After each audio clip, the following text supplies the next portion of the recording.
వసుధ 90వ భాగం. రోజులానే ఈ ఉదయం కూడా తూర్పు దిక్కున బాలబానుడు నారింజ రంగును సంతరించుకుంటూ తన లేలేత కిరణాలను భూమి మీదకు ప్రసరిస్తూ, ఓయ్ వసుధ, లేవమ్మా, ఇంకా ఆ మొద్దు నిద్రేంటి? నీ జీవితంలోకి సంతోషాలు తీసుకొచ్చేందుకు నిన్ను కలవటానికి నీ వాళ్ళంతా అక్కడ ప్రయత్నం చేస్తూ ఉంటే నువ్వు ఇలా ఆదమర్చి నిద్రలో నీ నందు ఊహల్లో విహరిస్తున్నావా?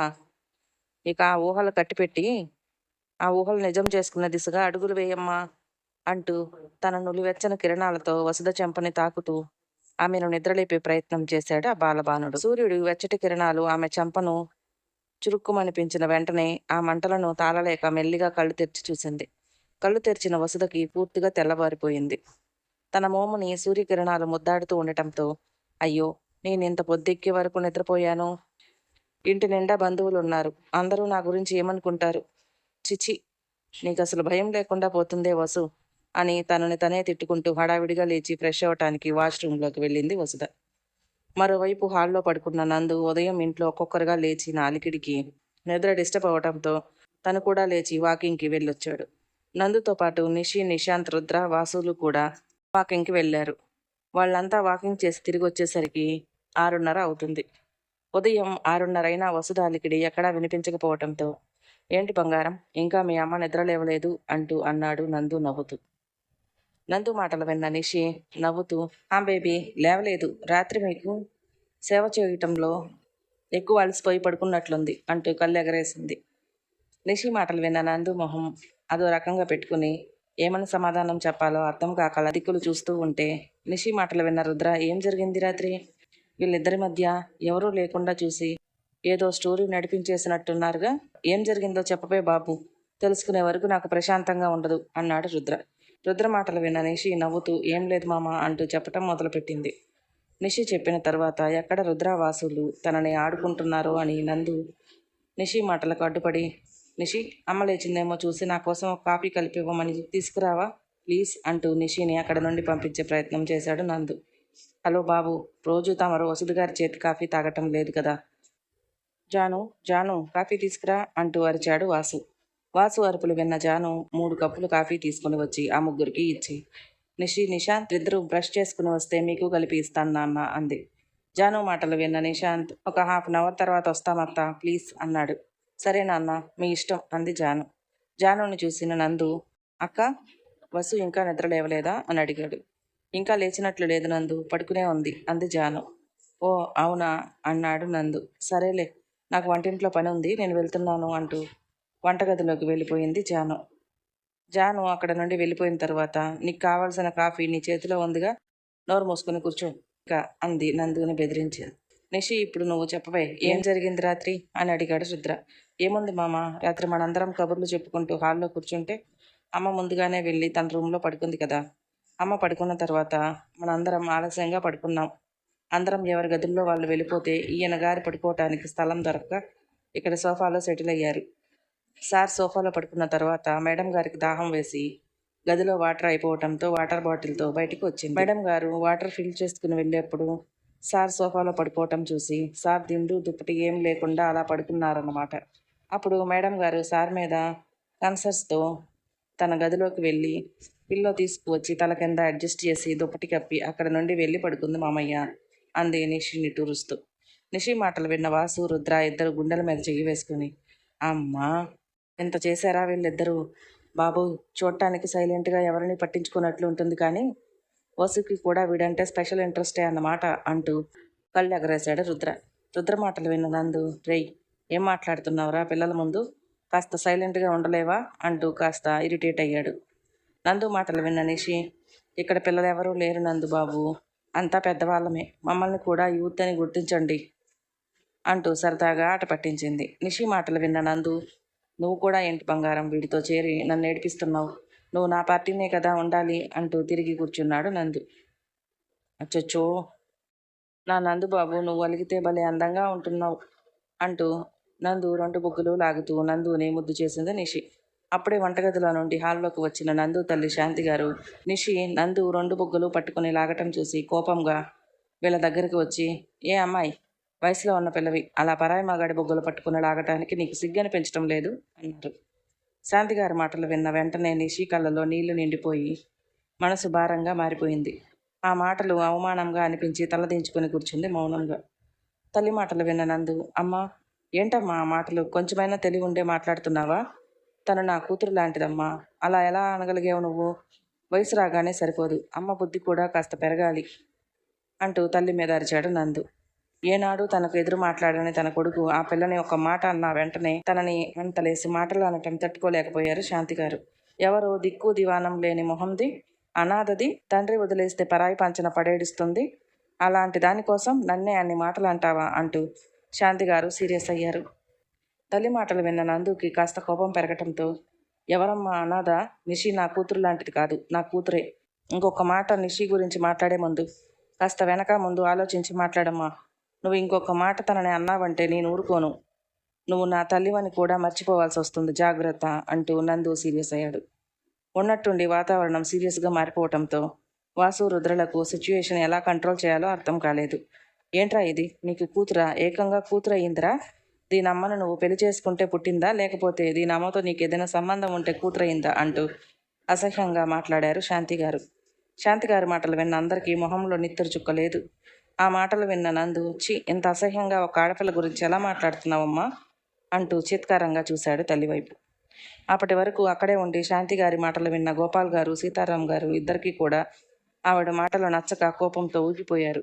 శాంతిగారు ఎప్పుడైతే కోపంతో వస్తు గురించి నీచంగా మాట్లాడారో ఆ వెంటనే వచ్చిన సీతారాం గారు శాంతిగారి చెంప చెల్లుమనిపించారు.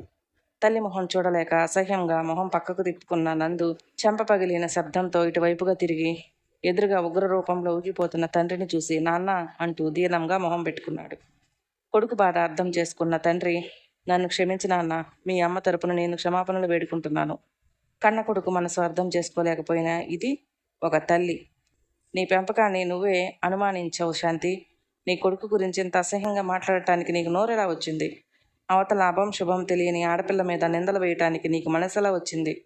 అవునులే, నీకు ఒక కూతురు ఉంటే ఆడపిల్ల విలువ తెలిసేది. నీకు కూతురు లేదు కాబట్టి నీ ఇష్టం వచ్చినట్టు మాట్లాడుతున్నావు అన్నారు సీతారాం గారు. ఏనాడు పల్లెత్తు మాటలని భర్త తనని అలా 10 మందిలో కొట్టి అవమానించి అసహ్యించుకుంటూ మాట్లాడటం భరించలేకపోయారు శాంతిగారు. నా భర్త నన్ను కొట్టేంత తప్పుగా ఆలోచించానా నేను అని ఒక క్షణం ఆవేశం పక్కన పెట్టి ఆలోచించారు. ఆలోచిస్తే నిజంగానే శాంతిగారికి తన తప్పుగా మాట్లాడిన విషయం అర్థమయ్యి నిషి చేతులు పట్టుకుని, నన్ను క్షమించమ్మా, నిజంగానే నీ గురించి తప్పుగా మాట్లాడాను అంటూ నిషికి క్షమాపణలు చెప్పారు శాంతిగారు. అయ్యో పెద్దవారు, మీరెందుకు శాంతమ్మ గారు నాకు క్షమాపణలు చెప్పటం? అయినా ఇందులో తప్పేముందులేండి. నేనే మీ కొడుకుతో అంత చనువుగా ఉండాల్సింది కాదు అంది నిషి బాధగా. ఎప్పుడూ నందు నందు అంటూ తన వెంటే తిరిగే నిషి అలా తనను దూరం చేసి మాట్లాడుతూ ఉంటే నందు మనసు బాధతో మూలిగింది. నిషి, నీకు నాకు మధ్య ఏ సంబంధం లేదా అన్నట్లుగా చూశాడు నిషిని. నందు చూపులోని భావం నిషి, క్షమించు నందు అన్నట్లుగా చూసి తల పక్కకు తిప్పుకుంది. నిషి మాటలు విన్న శాంతిగారు, అదేంటమ్మా, నిన్నటి వరకు బామ్మ బామ్మ అంటూ తిరిగిన దానివి ఇప్పుడు ఉన్నట్టుండి శాంతమ్మ అంటున్నావు. ఏదో ఆవేశంలో విచక్షణ కోల్పోయాన్న ఒక మాటకి మమ్మల్ని దూరం చేస్తే నాకు కష్టంగా ఉంది తల్లి. ఒప్పుకుంటాను, నా మాటలతో నీ మనసుని గాయపరిచాను. అందుకు నిజంగా నన్ను క్షమించు తల్లి అంటూ నిషి చేతుల్ని తన చేతుల్లోకి తీసుకొని తన కళ్ళకద్దుకున్నారు శాంతిగారు. అయ్యో బామ్మ, ఎందుకు ఇలా చేస్తున్నారు అంటూ తన చేతుల్ని విడిపించుకుంది నిషి. ఈ ఒక్క మాట చాలు తల్లి, నిజంగా నేనెంత పొరపాటుగా ప్రవర్తించాను మీ తాతయ్య చెప్తే తప్ప నాకు అర్థమవలేదు. సారీ అమ్మ, ఇంకెప్పుడు నిన్ను బాధ పెట్టేలాగా మాట్లాడను. మీ అమ్మకి కూడా నేను క్షమాపణలు చెప్తాను అన్నారు శాంతిగారు. ఏం అక్కర్లేదు బామ్మ, వదిలేయండి, ఏదో తెలియక అన్నావు, దానికి ఇంత ఫీల్ అవ్వాల్సిన అవసరం లేదు. అలాగే విషయం మా అమ్మ దాకా వెళ్ళటానికి వీల్లేదు, ఎందుకంటే దీని గురించి తెలిస్తే అమ్మ చాలా బాధపడుతుంది. ప్లీజ్ దయచేసి అమ్మ దగ్గర మీరు దీని గురించి మాట్లాడొద్దు బామ్మ అంది నిషి. సరే తల్లి, మీ అమ్మ దగ్గర నేను దీని గురించి మాట్లాడను అన్నారు శాంతిగారు. తర్వాత నందు వైపు తిరిగి, నందు, నన్ను క్షమించకన్నా, మనిషి ఆవేశంలో ఉన్నప్పుడు విచక్షణ కోల్పోతారు. అన్ని విషయాల పట్ల అవగాహన ఉండి ఒంటి మీదకి ఇన్నేళ్లు వచ్చినా సరే నేను కూడా విచక్షణ కోల్పోయి ప్రవర్తించినందుకు సిగ్గుపడుతున్నాను. కన్న కొడుకువే అయినా నిన్ను క్షమాపణలు వేడుకోవటానికి నాకు ఎలాంటి మొహమాటం లేదురా అంటూ కొడుకు చెయ్యి పట్టుకున్నారు శాంతిగారు. తల్లి బాధ అర్థమవుతూ ఉన్న తల్లి మాట్లాడిన మాటలని అంత తేలిగ్గా తీసుకోదలుచుకోలేదు నందు. దాంతో బాధపడుతున్నా సరే ఆమె వైపు కనీసం కన్నెత్తి చూడలేదు. కొడుకు తన మాటలని పట్టించుకోకుండా తన వైపు చూడకపోవటంతో బాధగా శాంతిగారు తన భర్త దగ్గరికి వెళ్ళి, ఏమండి చూడండి, ఎవరో అమ్మాయిని ఒక మాట అన్నానని కన్న తల్లినైనా నన్ను పట్టించుకోవటం లేదండి. కన్న తల్లినైనా నాకన్నా పరాయి వాళ్ళకి అంత ఇంపార్టెన్స్ ఇవ్వటంతో తట్టుకోలేక అలా మాట్లాడాను. అది తప్పు అని క్షమాపణ చెప్తున్నా కదా, అలాంటప్పుడు వేరే వాళ్ళకి ఇచ్చిన ఇంపార్టెన్స్ ఈ తల్లికి ఇవ్వలేడా అని అడిగారు శాంతి గారు బాధగా. ఇక భార్యకు ఈ విషయం చెప్పాల్సిన సమయం వచ్చేసిందని అర్థం చేసుకున్న సీతారాం గారు, వాళ్ళు వేరెవరో పరాయి వాళ్ళు కాదు శాంతి. నీ కొడుకు 20 ఏళ్లుగా తన గుండెల్లో గుడి కట్టి ఆరాధిస్తున్న ప్రేమదేవత వసుధ. నీ కొడుకు ఇంతకాలంగా పెళ్లి పెటాకులు లేకుండా మిగిలిపోవటానికి కారణం ఆమె పట్ల వాడు పెంచుకున్న ప్రేమ. మరి తన మనసులో భార్య స్థానం ఇచ్చినటువంటి అమ్మాయి గురించి నువ్వు ఇంత నీచంగా మాట్లాడితే వాడెలా ఊరుకుంటాడు చెప్పు అన్నాడు సీతారాం గారు. భర్త మాటలు విన్న శాంతి గారు అదిరిపడ్డారు. ఏంటండి మీరు మాట్లాడేది? ముందుగానే పెళ్ళయ్యి పిల్లలున్నారు ఆ అమ్మాయికి. మరి అలాంటి అమ్మాయిని మన అబ్బాయి ప్రేమించడం ఏంటి? దాన్ని మీరు సమర్థించడం ఏంటి? మీకు మతుండే మాట్లాడుతున్నారా అంటూ ఆవేశంగా అరిచారు శాంతి గారు. ఆవేశపడినంత మాత్రాన నిజం అబద్ధం అయిపోదు శాంతి. కొడుకు వసుధని ప్రేమించాడు. వసుధతో జీవితం పంచుకునే అవకాశం లేదని తెలిసిన ఆమెనే ఆరాధిస్తూ కాలాన్ని వెల్లదీస్తున్నాడు. ఆమె వాడి జీవితంలోకి ఎప్పటికీ రాదని తెలిసినా ఆమె కోసమే ఎదురు చూస్తూ ఉన్నాడు అన్నారు సీతారాం గారు. భర్త మాటలు విన్న శాంతి గారు, ఎక్కడందా టక్కులాడి? అమాయకుడైన నా కొడుకు ప్రేమ పేరుతో పిచ్చివాడిని చేసి ఆడుకుంటుంది. పెళ్ళై 2 పిల్లలు ఉన్నా కూడా సిగ్గు ఎగ్గు లేకుండా నా కొడుకుని వాళ్ళ వేసుకుంది. వాడి జీవితాన్ని నాశనం చేసింది. అది బాగుపడదు, సర్వనాశనం అయిపోతుంది అంటూ శాపనార్థాలు పెట్టడం మొదలుపెట్టారు శాంతి గారు. శాంతి గారి మాటలు వింటూ ఉంటే అందరికీ కోపం కట్టలు దించుకోసాగింది. శాంతి, ఇంకొక మాట మాట్లాడావంటే నిన్ను చంపేస్తాను అంటూ సీతారాం గారు చెయ్యెత్తారు. మరోవైపు శాంతి అంటూ గోపాల్ గారు కూడా తన పైకి చేయలేపారు.